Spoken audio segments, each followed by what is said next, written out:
Depois de ordenar a suspensão de uma multa bilionária paga pela JIF, antiga JBS, o Toffoli também ordenou uma investigação contra a Transparência Internacional após a publicação de uma pesquisa que mostra o alto índice de percepção de corrupção entre os brasileiros no governo Lula. O personagem que deu início à escalada nebulosa, a escalada de abusos e atrocidades do judiciário do Brasil, o ex-advogado petista, aliás, da CUT e do PT, né, e do MST também, se empenha em fazer o país cada vez mais passar vergonha diante do mundo, e a cara nem fica vermelha, bom, porque o coração já é. Né? Então nós vamos comentar essas notícias, ou seja, a investigação da Transparência Internacional, a suspensão da multa da Nova Honor e também a PGR, com o senhor Ganot, que recorreu da decisão, contra a decisão do Toffoli, que suspendeu a multa de 10,3 bilhões de reais. Mas, então, Paulo, você gostaria de comentar primeiro o Tofonhonho? Toffoli. Que, aliás, também tá escroto, né? Tá feio. O Toffoli é um personagem muito interessante. Quando alguém for reescrever, quando for escrever a história, o romance sobre o Brasil petista, o Toffoli vai ser um dos personagens mais... não estou dizendo... um dos personagens mais representativos do que é o PT. Entende? É o cara que fez a faculdade do Lago São Francisco, o cara que entrou no diretório acadêmico 11 de agosto. Ele cumpriu a tabelinha. Cumpriu aquela tabelinha de sempre. Aí depois se tornou advogado lá do PT, da CUT. Foi advogado do governo Lula. Trabalhou com o PT em várias eleições, né, participou de muita passeata, muito comício, envolvido a vida inteira com o PT, com esse mundo, com esse universo do PT. Aí, eu não sei se vocês lembram, ele foi AGU do Lula, né? E quando ele foi... Ele foi o Mendonça do Lula. Quando ele foi indicado para o STF, cara, ele era muito novo, ele tinha 30 e poucos anos. E ele aí descobriram que ele tinha tentado prestar concurso para juiz e tinha sido reprovado. Duas vezes. Duas vezes, né? Então é uma figura assim. Ele é o personagem que deu origem a tudo isso que nós estamos vivendo hoje. Lá atrás, em 2019. Em março. Em março de 2019. Acho que 14 de março. Quando a Cruzoé, o antagonista, da revista do Antagonista. Cruzoé. O Olavo dizia, né? A revista Cruzoé. Cruzoé, sensacional esse nome. Né? A Cruzoé fez então a matéria lá e deu o título de O Amigo do Meu Pai. Né? Que, aliás, é excelente. Né? Excelente título e tudo mais. Aí ele ficou enfesado e resolveu processar a Cruzoé. Inclusive, teve gente que reclamou, eu me lembro do Randolph Rodrigues reclamando. Da censura. Ficaram bravíssimos com a atitude do... Cara, a mídia inteira. Processou não, foi aí que foi instaurado o inquérito da fake news. É isso aí. Instaurou inquérito da fake news e escolheu para presidente, não foi sorteado. Para delegado. Para... Relator. Relator, presidente do inquérito. Presidente do inquérito, o Alexandre de Moraes. Então, essa história toda começou aí. Começou com ele. E o que dizia a matéria do amigo do meu pai? Então. Qual que era o conteúdo? Esse é o ponto. Que dizia? Falava sobre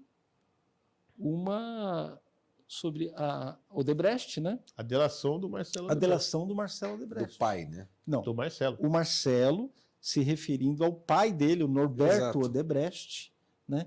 Quem era o amigo do meu pai? O Toffoli, que era amigo do Lula, que era amigo do Norberto Odebrecht. Era essa questão toda. A conexão, né? Essa conexão. E, então, essa história toda começa no Toffoli. Né? Começa no Toffoli. E vejam só, né, que coisa. O Toffoli, ele começou brigando com a Cruzoé, e depois, de repente, a Cruzoé esqueceu tudo, né? Esqueceu a Cruzoé. E o STF também esqueceu a Cruzoé. o STF esqueceu, Cruzoé, Foi poupado nunca mais falaram. Todas as buscas e apreensões. Nunca mais falaram da Cruzoé, do antagonista, nunca mais falaram disso. Se voltaram contra os apoiadores do Bolsonaro, né?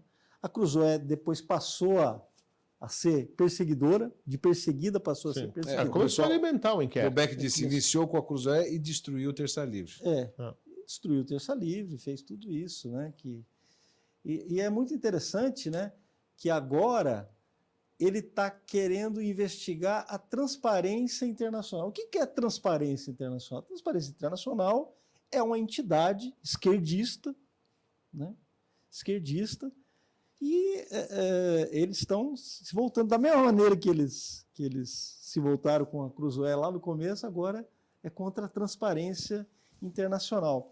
A transparência internacional é muito engraçado, porque eles publicaram essa matéria que é de percepção de corrupção, né? O que o povo acha, que as pessoas acham... Eles divulgaram a opinião só. A opinião das pessoas sobre a corrupção no país. Então as pessoas acham que nesse ano, 2023, elas acham que o país está mais corrupto. Elas acham, elas têm essa impressão. O pessoal da transparência diz que não será intimidado. Então, tudo bem. Mas aí você vai lá no relatório da transparência, o que tem lá? Eles dizem que um dos responsáveis por isso, certamente, é o Jair Bolsonaro, entendeu? Foi o Jair Bolsonaro que causou essa impressão de corrupção aí no país. Ele que piorou. Eles estão dizendo isso. É a mesma coisa que aquele relatório dos globalistas lá, que tem uma matéria excelente do Brás, falando que o mundo ele tem o maior número de guerras em 30 anos, né? Aí, você sabe, aí os caras falam isso, falam de todas as guerras, fizeram um relatório excelente. Tal. Aí na hora de apontar as causas, eles falam que o problema é climático.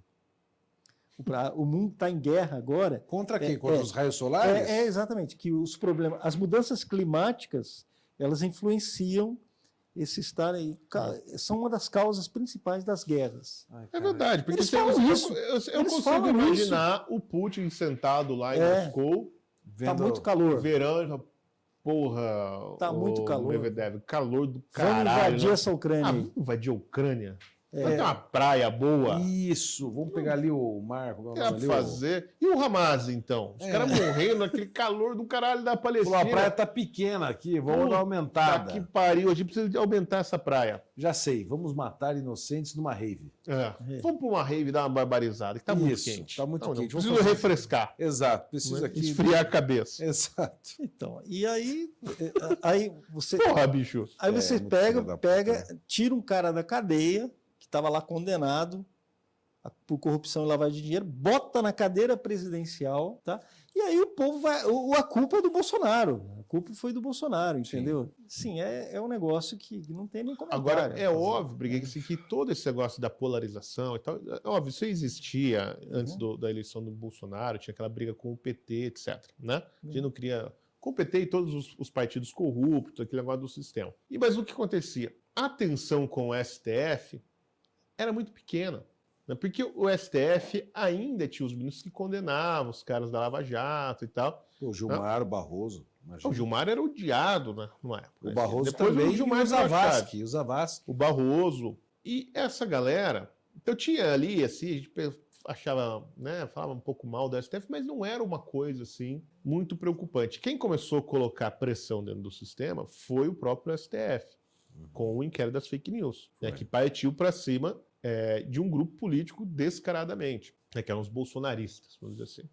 Os apoiadores do Jair, foi para cima deles, com o inquérito das fake news. E tudo isso, toda essa pressão, né, que foi colocada dentro do sistema, né, que foram obrigados a tirar o Lula da cadeia e colocar na presidência para tentar despressurizar o negócio, quer dizer, para ver se troca de chefe, a gente enfraquece esses caras, né, arranca eles daí, enfim, toda a merda que aconteceu nos últimos 5 anos, né, na política brasileira, das perseguições, das prisões, da volta dos corruptos ao poder, né, agora as consequências econômicas disso, etc, etc, tudo aconteceu para tentar esconder a merda que o Toffoli fez.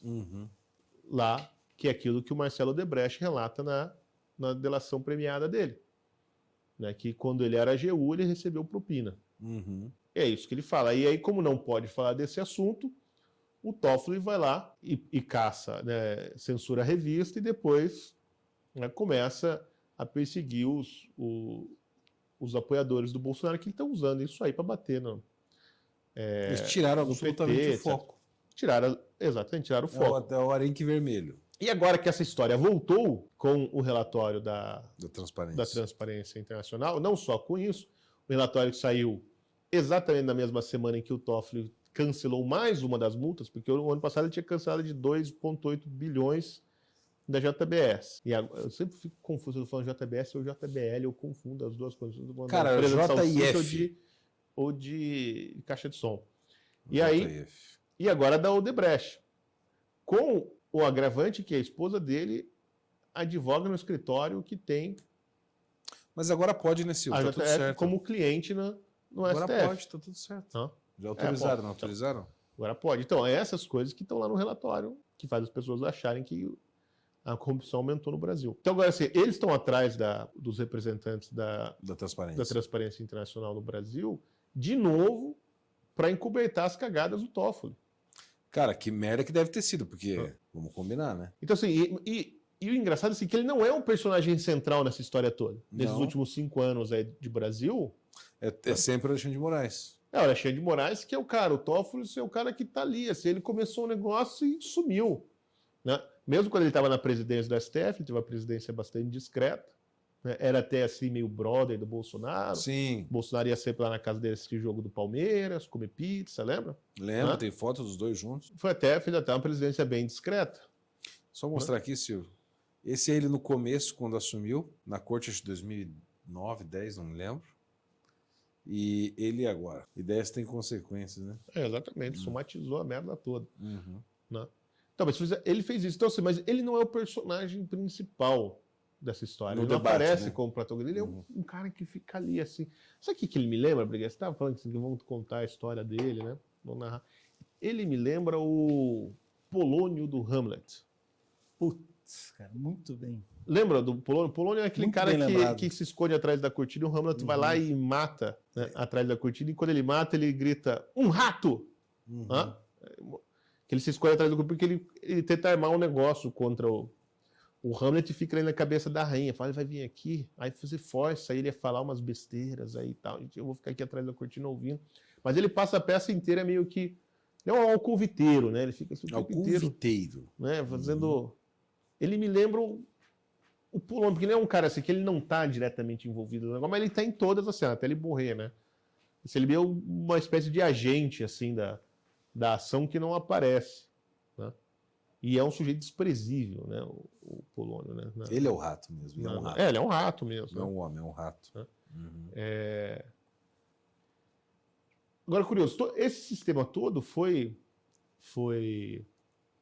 colocado em andamento por conta disso, e a gente sempre soube disso, no final das contas. Mas, de fato, eu acho que até voltar a esses escândalos, a gente não se ligava, porque o nosso foco ficou todo no Alexandre, porque, de fato, né, ele é o sujeito que está, né, com o dedo do gatilho.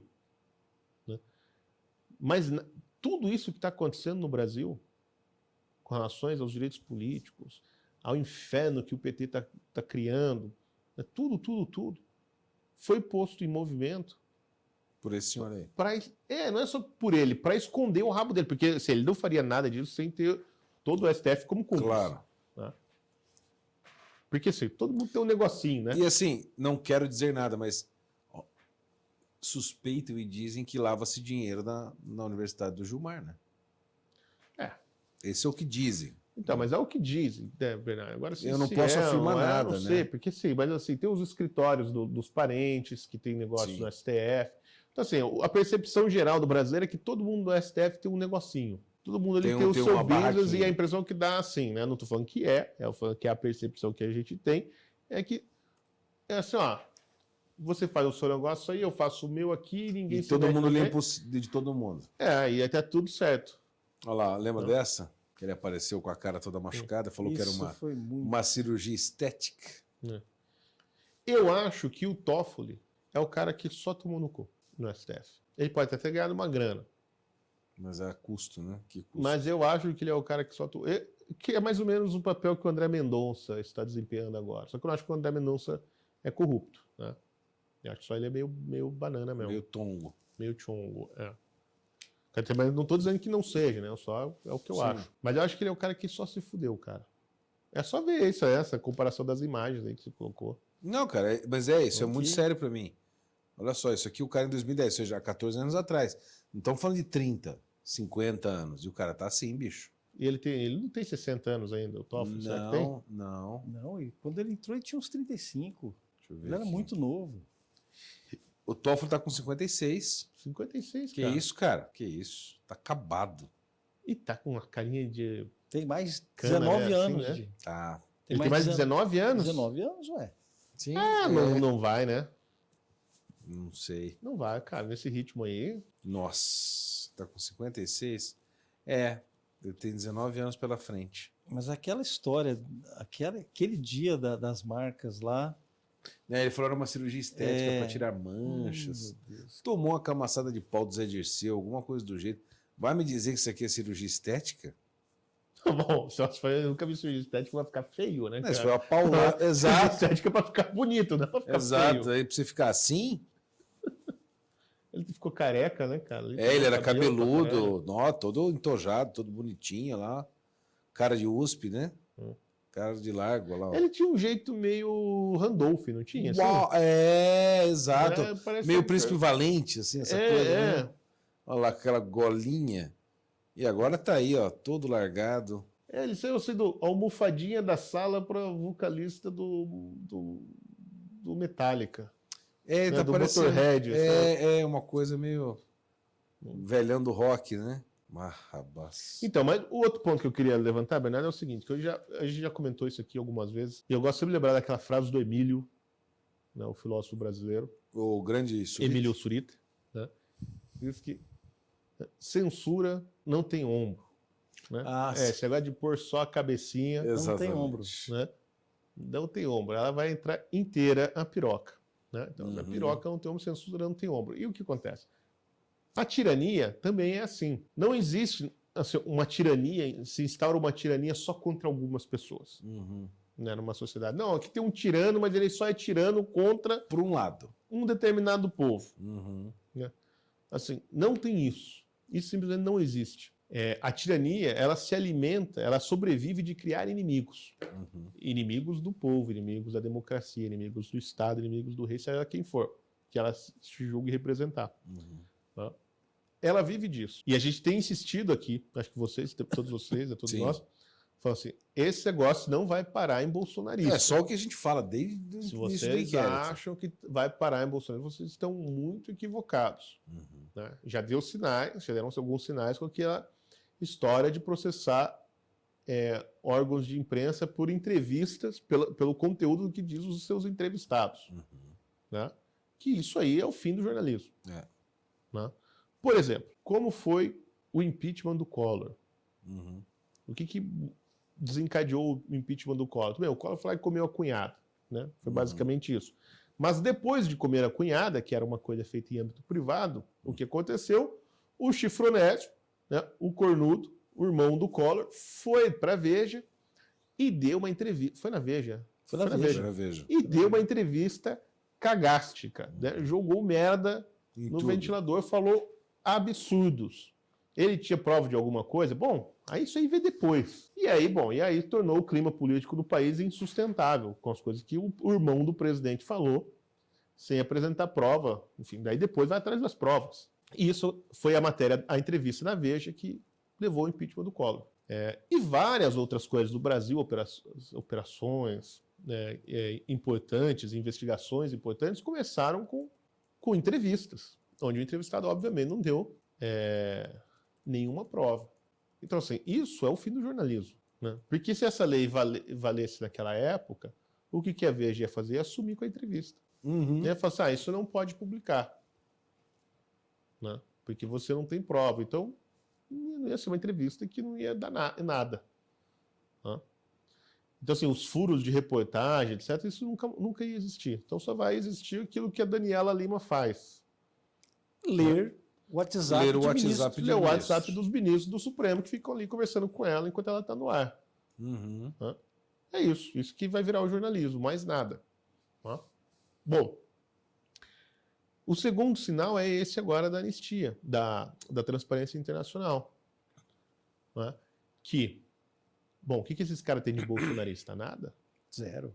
Pelo contrário. E o Toffoli está usando o mesmo expediente que ele usou contra o tal do gabinete do ódio, que é uma invenção do Felipe Moura Brasil, né, da mesma Cruzoé, né, contra a transparência internacional. O mesmo instrumento, exatamente o mesmo. Ah, você falou de mim, né, você está querendo relembrar da minha relação com empresas corruptas que foram alvos de investigação da Operação Lava Jato? Ah, não, então vou te investigar, vou abrir o inquérito. Não, ele levantou aquela falsa acusação que já caiu, já lá atrás, de que a Transparência Internacional seria um dos meios que a Lava Jato iria colocar. O próprio Ministério Público, na época, negou isso. Sim, mas ele ressuscitou, né? Pois é, e a Daniela Lima estava repetindo na Globo. É uma... Bom, péssima jornalista. Péssima jornalista, exatamente. Então, assim, mas ele está usando exatamente o mesmo instrumento que ele usou contra os bolsonaristas, agora ele está usando contra os representantes do progressismo global. Né? E eu não duvido que o Xandão amanhã coloque o senhor, esqueci o nome, que é o diretor do PF, da Transparência Internacional Brasil, no inquérito das fake news. Bota. Ou qualquer outro inquérito que ele achar conveniente. Abre um novo, abre mais um. Né? E para ficar lá cozinhando o galo. Tirar as redes sociais dos caras. Agora, assim, é óbvio que, embora a Transparência Internacional fique cantando de galo, que nós somos perseguidos em vários países também, uma crítica, né? A hora que o Xandão colocar isso no inquérito, eles vão baixar a bola. Eles vão ficar muito bonitinhos e não vai mais ter relatório sobre corrupção no Brasil. Né? Você vai parar de dar entrevista, vai falar, você quer saber, tá lá no relatório, que vai querer... Mas ele vai atrás de todo mundo.